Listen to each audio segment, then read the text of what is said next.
છેલ્લા ઘણા સમયથી આપણા ભારત દેશમાં આપણે જોઈ રહ્યા છે, ના કોઈ કાયદો રોજગારી માટે લાવવામાં આવે છે, ના કોઈ કાયદો શિક્ષણ માટે લાવવામાં આવે છે.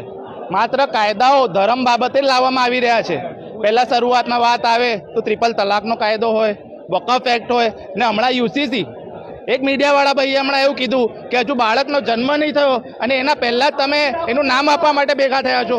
તો અમે કહેવા માંગીએ છીએ કે આ લોકોએ બાળક નહીં પણ ટેસ્ટ ટ્યુબ બેબી તૈયાર કર્યું છે.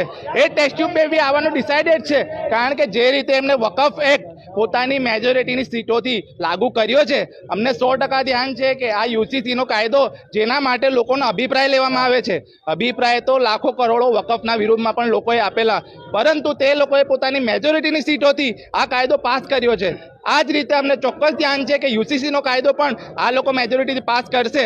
માત્ર લોકોના અભિપ્રાય લઈને એમને ઉલ્લુ બનાવવા શા માટે આવે છે? જો તમારે લાગુ જ કરો તો ડાયરેક્ટ લાગુ કરી દો. લોકોની ભાવનાઓ સાથે કેમ ખિલવાડ કરવામાં આવે છે?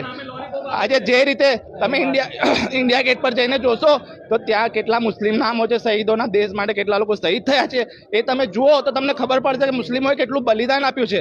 આજે અમારી સાથે વકીલોમાં મુસ્લિમ સમાજના, દલિત સમાજના તેમજ તમામ હિન્દુ સમાજના પણ વકીલો ભેગા થયા છે, કારણ કે એમને ખબર છે કે જે રીતે આજે મુસ્લિમો પર આવી રહ્યું છે, કાલે દલિતો પર આવવાનું છે, કાલે બેકવર્ડ ક્લાસ છે એમના ઉપર આવવાનું છે. એટલે આ કાળો કાયદો રદ કરવા માટે